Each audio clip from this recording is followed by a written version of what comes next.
Selamat petang pemirsa, inilah Wanyu Sore 19 Mei 2025. Pemirsa, Paus Leo XIV menyatakan kesiapannya untuk mendukung upaya perdamaian antara Ukraina dan Rusia. Selain itu, Paus Leo XIV juga membuka kemungkinan Vatikan menjadi tempat perundingan damai. Informasi lainnya pemirsa, sidang perdana gugatan hak anak yang diajukan Lisa Mariana terhadap mantan Gubernur Jawa Barat Ridwan Kamil ditunda lantaran Ridwan Kamil tidak hadir di sidang tersebut. Inilah Wanyu Sore selengkapnya.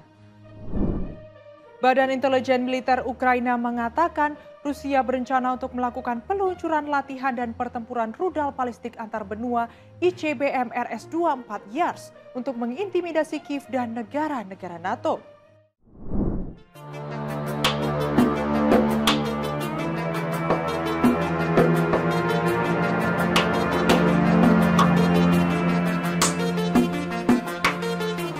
Badan Intelijen Militer Ukraina atau GUR mengatakan Rusia berencana untuk melakukan peluncuran, latihan, dan pertempuran menggunakan rudal balistik antar benua atau ICBM RS-24 Yars untuk mengintimidasi Kiev dan negara-negara NATO.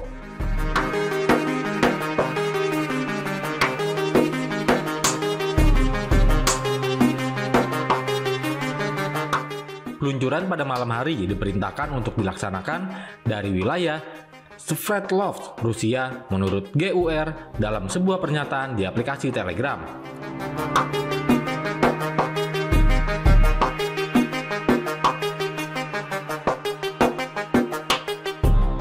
Ditambahkan pula bahwa jangkauan terbang rudal tersebut lebih dari 10.000 km atau 6.200 mil.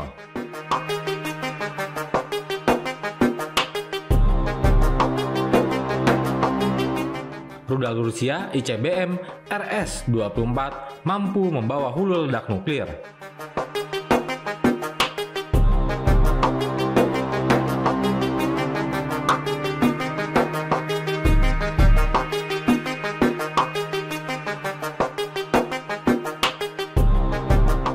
Tidak ada komentar langsung dari Rusia mengenai pernyataan intelijen militer Ukraina tersebut.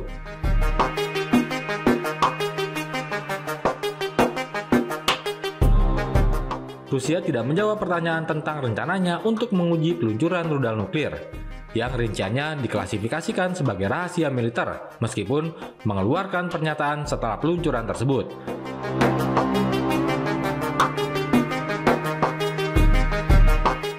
Lebih dari 3 tahun dalam perang melawan Rusia, Ukraina berada di bawah tekanan yang sangat besar.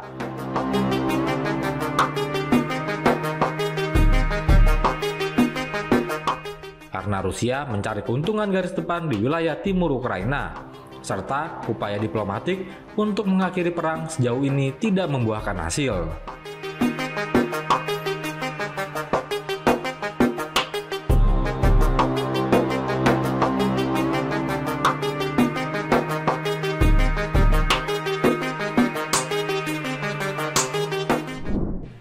Justin Bieber kembali menjadi sorotan usai film dokumenter terbaru TMZ Investigates What Happened to Justin Bieber mengungkap bahwa sang penyanyi sempat menghadapi krisis finansial serius hingga menjual katalog lagunya senilai 3,2 triliun rupiah pada akhir 2022.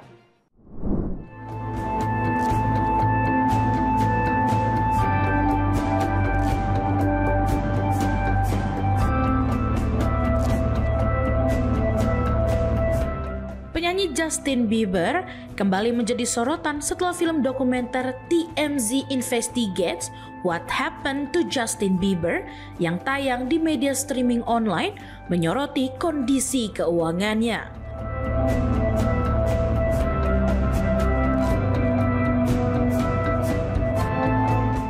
Dalam dokumenter tersebut disebutkan bahwa Bieber sempat berada di ambang kebangkrutan hingga harus menjual katalog lagu miliknya pada akhir 2022.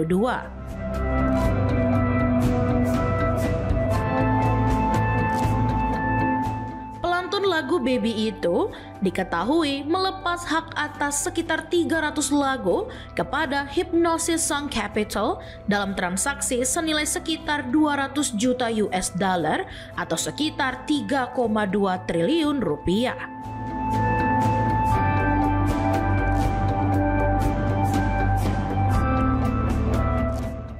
penjualan tersebut dilakukan pada Desember 2022 dan disebut sebagai langkah penyelamatan keuangan.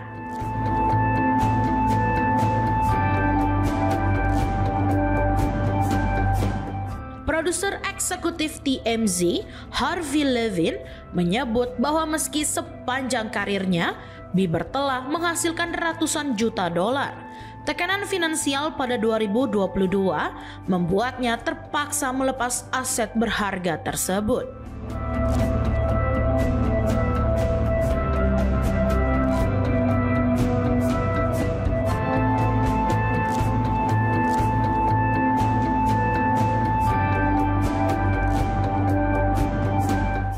Levin mengungkap, Bieber bahkan menolak menunda penjualan meski awalnya disarankan untuk menunggu hingga Januari 2023 demi alasan pajak.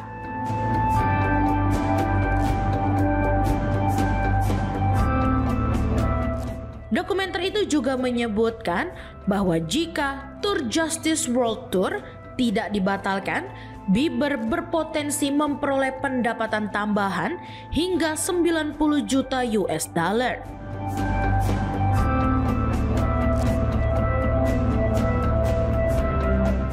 Namun, tur tersebut dihentikan pada September 2022 karena alasan kesehatan mental.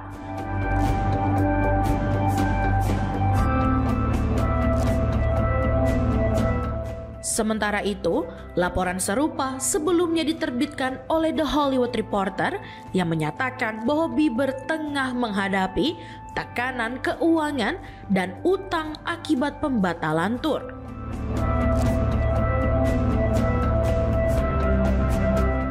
Menanggapi isu tersebut, juru bicara Bieber telah membantahnya dan menyebut laporan itu sebagai klaim tidak berdasar dari sumber anonim.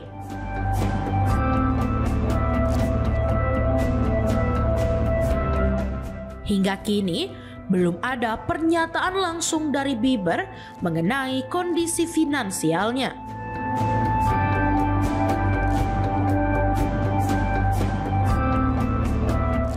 Namun, isu ini memicu perhatian publik terhadap manajemen keuangan selebriti di tengah gemerlap ketenaran.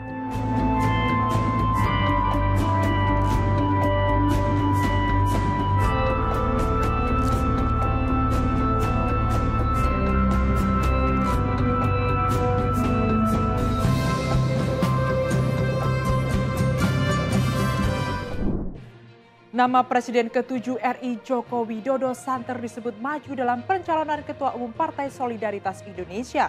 Menanggapi isu itu, Ketua Umum Partai Golkar Bahlil Lahadalia mengatakan partainya siap jika Jokowi ingin bergabung.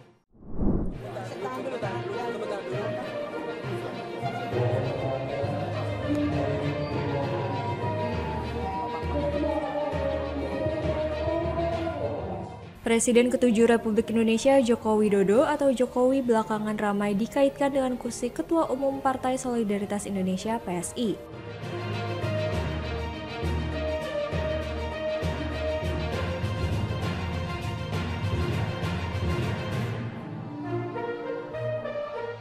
Namun, Partai Golkar juga menyatakan kesiapannya jika Jokowi ingin bergabung ke partai berlambang pohon beringin itu.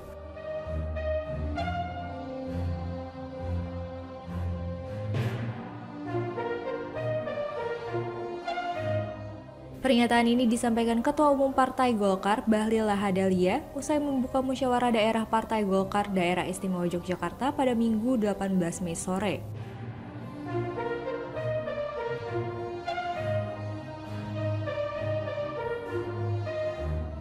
Bahlil menegaskan Golkar adalah partai yang inklusif dan terbuka untuk siapa saja.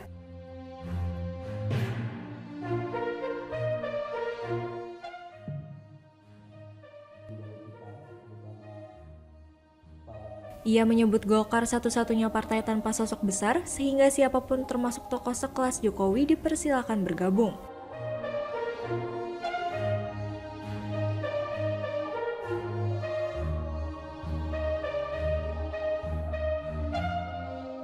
Namun demikian, Bahlil menegaskan bahwa setiap kader yang masuk tetap harus mengikuti mekanisme dan aturan partai yang berlaku.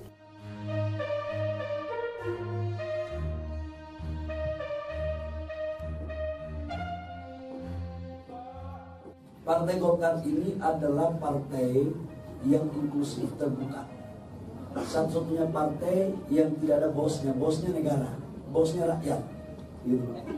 Jadi setiap warga negara yang berkeinginan untuk masuk Partai Golkar, Golkar akan terbuka pintu secara lebar.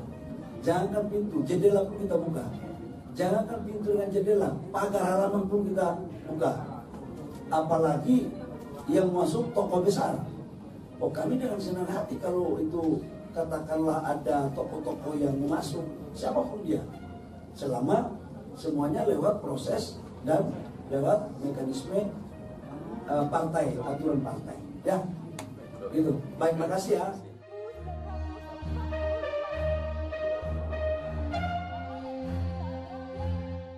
Sebelumnya, nama Jokowi disebut-sebut sebagai calon kuat Ketua Umum PSI dalam Kongres Partai yang rencananya digelar pada Juli 2025.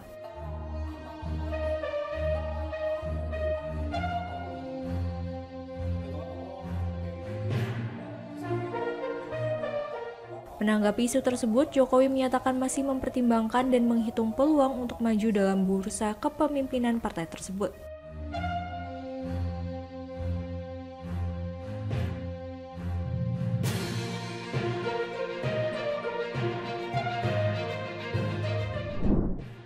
Mantan Menko Polhukam Mahfud MD dilaporkan ke pengadilan karena mengomentari soal kontroversi ijazah Presiden RI ke-7 Joko Widodo.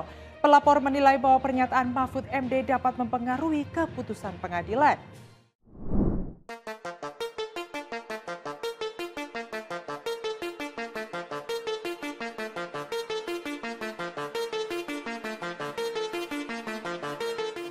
Mantan Menteri Koordinator Bidang Politik, Hukum, dan Keamanan atau Menko Polhukam Mahfud MD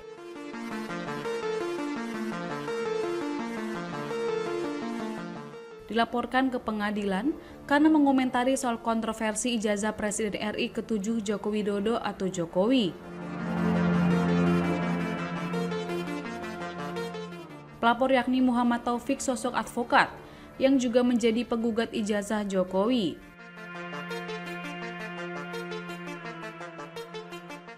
Taufik menilai bahwa pernyataan Mahfud MD terkait kasus dugaan ijazah palsu Jokowi dapat mempengaruhi keputusan pengadilan.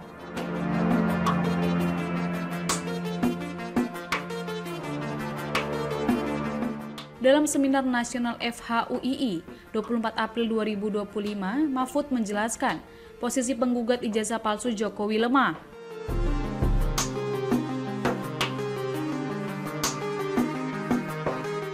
Pada perkara itu tidak ada perjanjian yang terikat antara Jokowi dengan pihak penggugat. Hal itu, kata Mahfud, gugatan ijazah palsu Jokowi telah ditolak 2 kali oleh Pengadilan Negeri Jakarta Pusat dan Pengadilan Tata Usaha Negara atau PT-UN.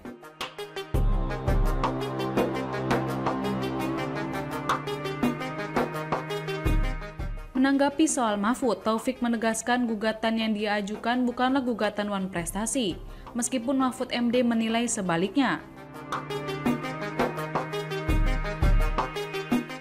Ia mengklaim pendapat Mahfud MD itu sama saja dengan penghinaan terhadap peradilan.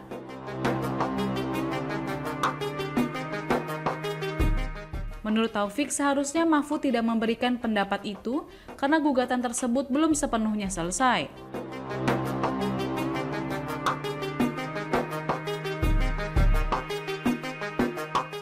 Tak hanya itu, pernyataan Mahfud, kata dia, dapat mempengaruhi hakim yang menangani kasusnya, terutama Mahfud MD adalah seorang guru besar.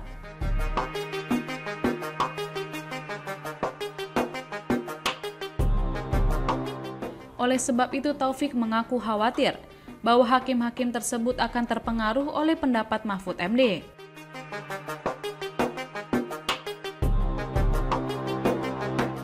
Sehingga ia menegaskan akan melanjutkan laporannya terhadap Mahfud MD di pengadilan, baik di Surakarta maupun Jakarta.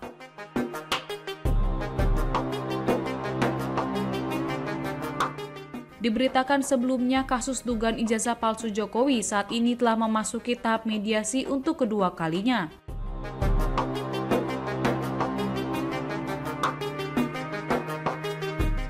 Pada mediasi kedua, kuasa hukum Jokowi meminta agar proses mediasi dihentikan karena tidak menemui titik temu.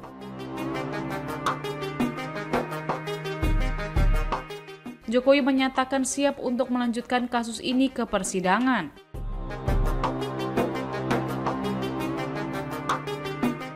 Bahkan bersedia untuk hadir sendiri dengan membawa ijazah aslinya.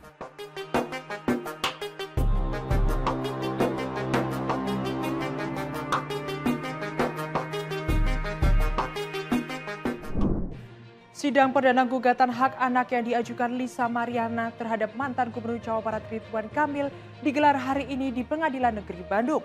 Namun karena Ridwan Kamil tidak hadir tanpa memberikan keterangan, Majelis Hakim memutuskan menunda persidangan hingga 28 Mei 2025 mendatang.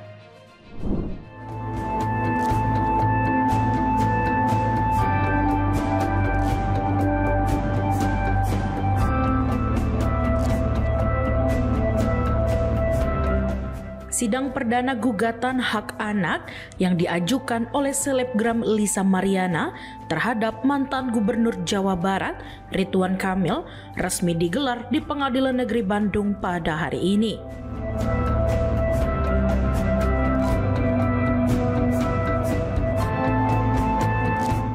Sidang ini menjadi sorotan publik karena menyangkut polemik yang sebelumnya ramai dibicarakan, termasuk dugaan kedekatan pribadi antara penggugat dan tergugat.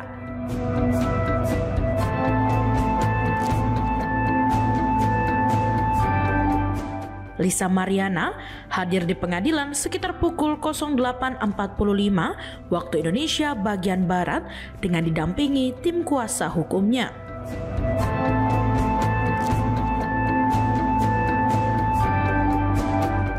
Namun, persidangan harus ditunda lantaran Ridwan Kamil selaku tergugat tidak hadir tanpa memberikan keterangan resmi kepada majelis hakim.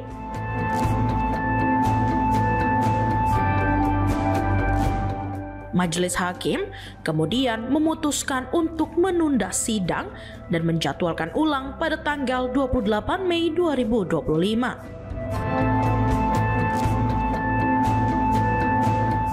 Pihak pengadilan juga menyampaikan akan melayangkan surat panggilan kepada Ridwan Kamil agar menghadiri sidang lanjutan tersebut.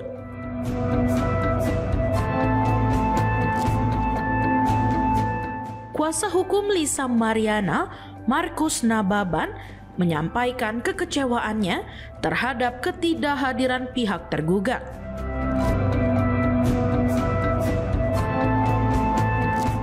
Menurutnya, ketidakhadiran Ridwan Kamil dapat menghambat jalannya proses hukum yang seharusnya bisa segera memasuki pokok perkara.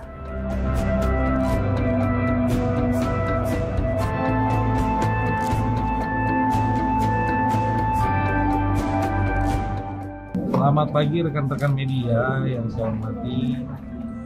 Dari pagi kami selaku tim kuasa hukum dan prinsipal klien kami telah hadir jam 8:30 pagi sesuai daripada undangan pengadilan negeri. Dan juga tadi sidang dimulai oleh majelis hakim di jam 10 pagi dan diikuti juga ternyata tergugat tidak hadir. Kami sangat mengapresiasi ketegasan dan kebijakan daripada majelis hakim yang menerapkan equality before the law. Semua layak sama di hadapan hukum. Dalam artian tergugat terbukti tidak hadir memenuhi undangan pertama pengadilan, dan tadi sudah disampaikan oleh majelis hakim bahwa panggilan persidangan itu telah sampai dan diterima baik di rumah dia. Jadi menurut hukum akan dilakukan lagi panggilan kedua terhadap tergugat atau Bapak Ridwan Kamil. Jadi kami berharap juga dari Bapak Ridwan Kamil bermartabatlah hadir hargai setiap proses persidangan ini. Ya. Bermartabatlah hadir hargai proses persidangan ini. Hargai juga pengadilan negeri ini agar bisa menjadi contoh kepada publik. Sementara itu dulu dari kami. Tadi juga gini, tadi kan sempat diskors persidangan, katanya tergugat sudah hadir. Kita tunggu diskors persidangan hampir 20 menit tadi ya? Ya 20 menit kan? Ternyata juga tidak hadir. Jadi terbukti etika yang tidak hadir di sidang itu siapa gitu. Siap nggak membuktikan fakta kita buka di persidangan itu? Majelis Hakim juga sudah jelas tadi memberitahukan bahwa setelah diskors mereka pun tidak hadir. Dan persidangan akan dilanjutkan di tanggal berapa nanti? 28 Mei. Hari Rabu 28 Mei. Kami harap juga teman-teman media juga dapat mengawal ini transparan. Saya juga tadi sudah kan menyampaikan, saya sudah menyurati dari pengadilan untuk rekan-rekan media bisa meliput ini secara live transparan. Namun saya kembali lagi terangkan, jika nanti di keterangan saksi atau pemeriksaan bukti surat ada hal-hal yang bersifat konvensional ataupun tertutup, itu biasanya dilakukan tertutup. Namun itu tidak menghilangkan dari esensi ataupun fundamental dari upaya hukum yang kami lakukan.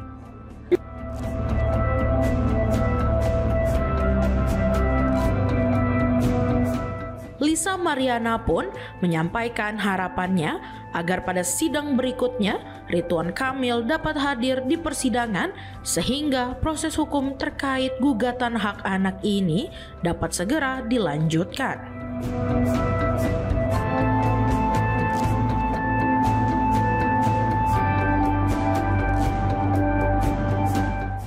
Kecewa karena kan harusnya hadir ya gitu. Itu aja. Tadi kecewa nih kan? Kecewa nggak hadir? Ya kecewa, harusnya kan hadir. Cantik, memang terbiasa rapi. Memang harus rapi. Tapi siap menghadapi setiap persidangan ya Kak? Iya dong. Pasti siap.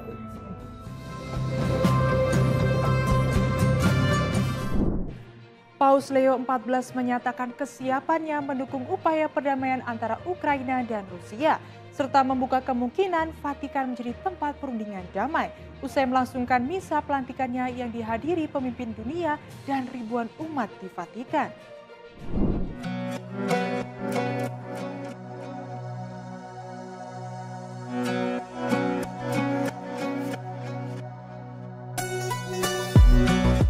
Paus Leo XIV menggelar pertemuan pribadi dengan Presiden Ukraina Volodymyr Zelensky usai misa pelantikannya di lapangan Santo Petrus Vatikan pada Minggu 18 Mei 2025.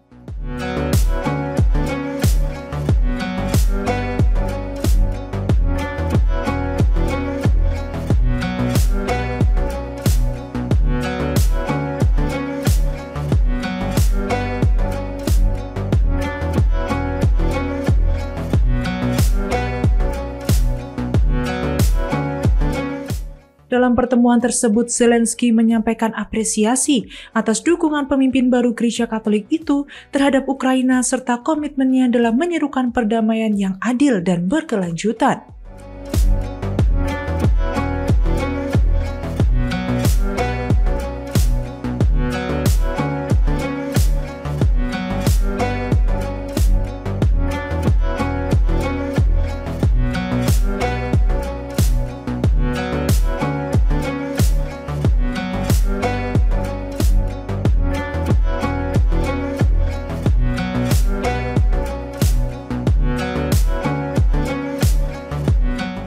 Dalam pidatonya di hadapan ribuan umat Katolik, Paus Leo XIV menyinggung dampak perang di Ukraina, serta memperingatkan soal meningkatnya marginalisasi kaum miskin dan ancaman autokrasi.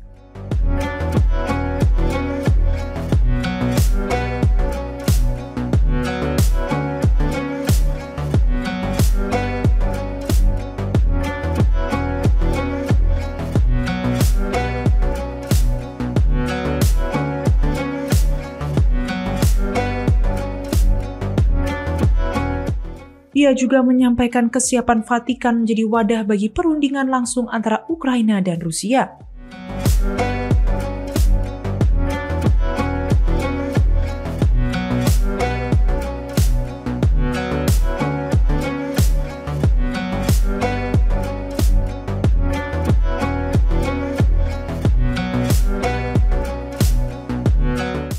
Zelensky turut menyampaikan rasa terima kasih kepada Paus Leo XIV atas tawaran tersebut dan menyebut Vatikan dapat menjadi rumah bagi proses damai.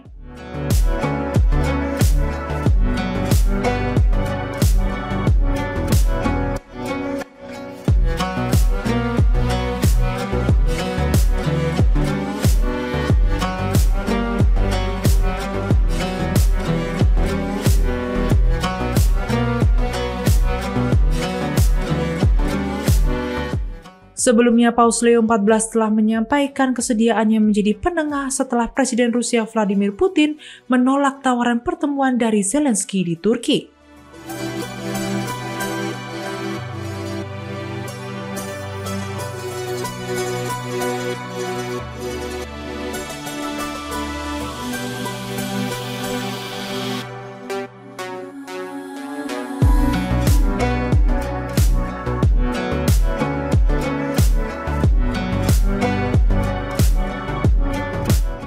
Sejumlah tokoh dunia seperti Wakil Presiden Amerika Serikat J.D. Vance dan Menteri Luar Negeri Amerika Serikat Marco Rubio turut hadir dalam acara pelantikan Paus Leo XIV di Vatikan.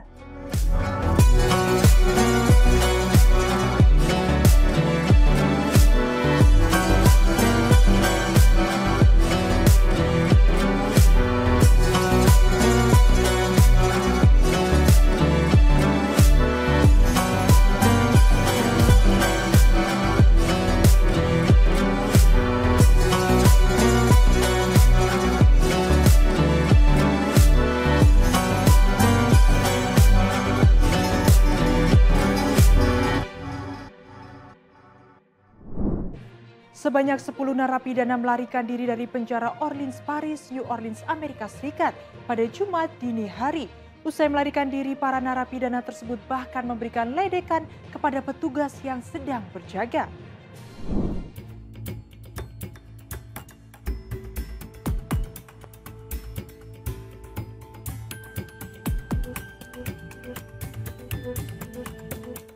Sebanyak 10 narapidana melarikan diri dari penjara Orleans, Paris, New Orleans, Amerika Serikat pada Jumat 16 Mei 2025 dini hari.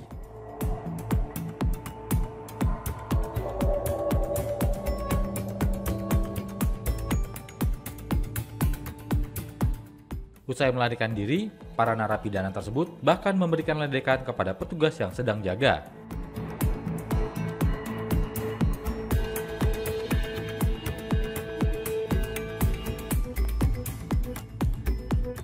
Beberapa di antaranya menghadapi dakwaan serius termasuk pembunuhan hingga Sabtu 17 Mei 2025.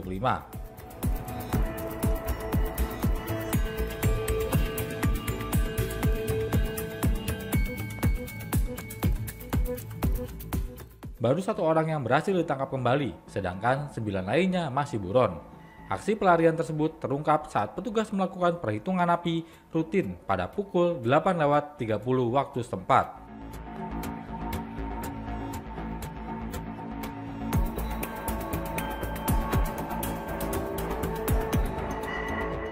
Para tahanan diduga mulai melarikan diri sekitar pukul 00.23 dini hari saat petugas sedang lengah.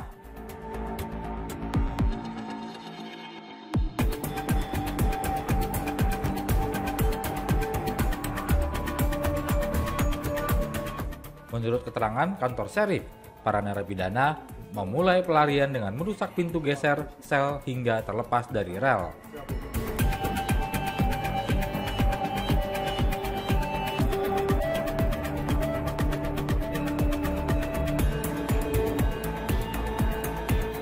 Mereka kemudian mencopot toilet dari dinding dan mematahkan jeruji besi di sekeliling lubang pipa. Dari sana mereka keluar dari sel, memanjat dinding penjara dan melintasi jalan raya di dekat fasilitas tersebut.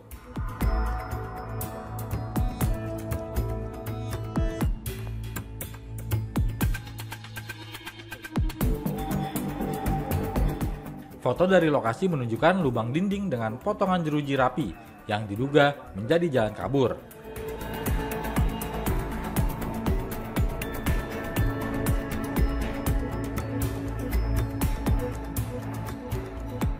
Beberapa pesan juga ditemukan, termasuk tulisan tangan bertuliskan "Too easy lol" atau "terlalu mudah, hahaha".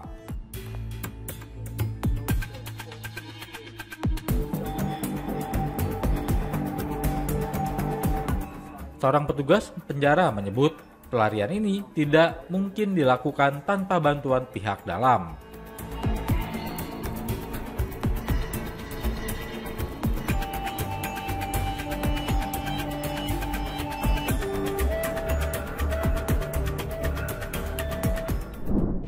Lionel Messi resmi dinobatkan sebagai pemain terbaik sepanjang masa oleh Federasi Internasional untuk Sejarah dan Statistik Sepak Bola, mengungguli legenda-legenda dunia seperti Pele, Diego Maradona, hingga Cristiano Ronaldo.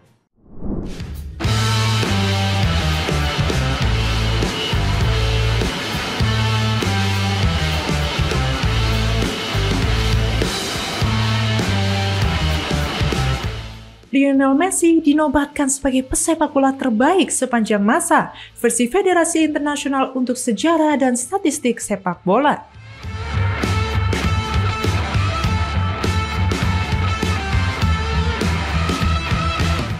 Pengumuman ini disampaikan melalui akun resmi IFFHS pada Minggu 18 Mei 2025.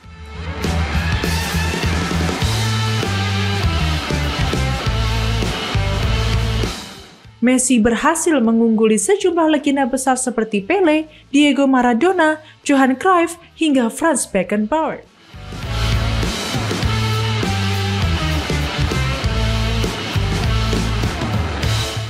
Dalam daftar tersebut, Messi menempati posisi puncak, disusul oleh legenda Brasil Pele di urutan kedua dan Diego Maradona di peringkat ketiga.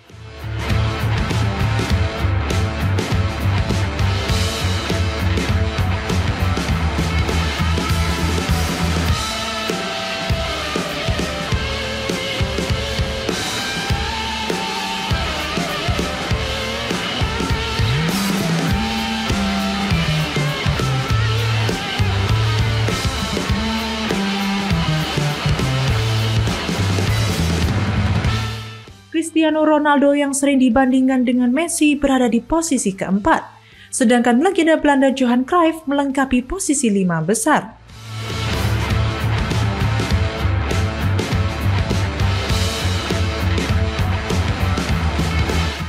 Sebagai informasi, IFFHS adalah lembaga yang diakui oleh FIFA dan bertugas mencatat sejarah serta statistik dunia sepak bola.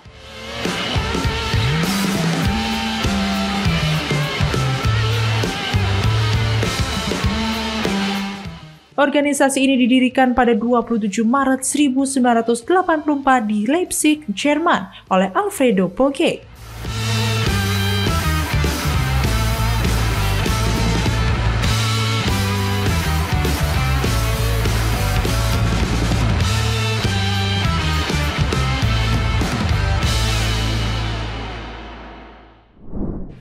Demikian informasi yang dapat kami sampaikan pemirsa. Terima kasih telah bergabung bersama kami.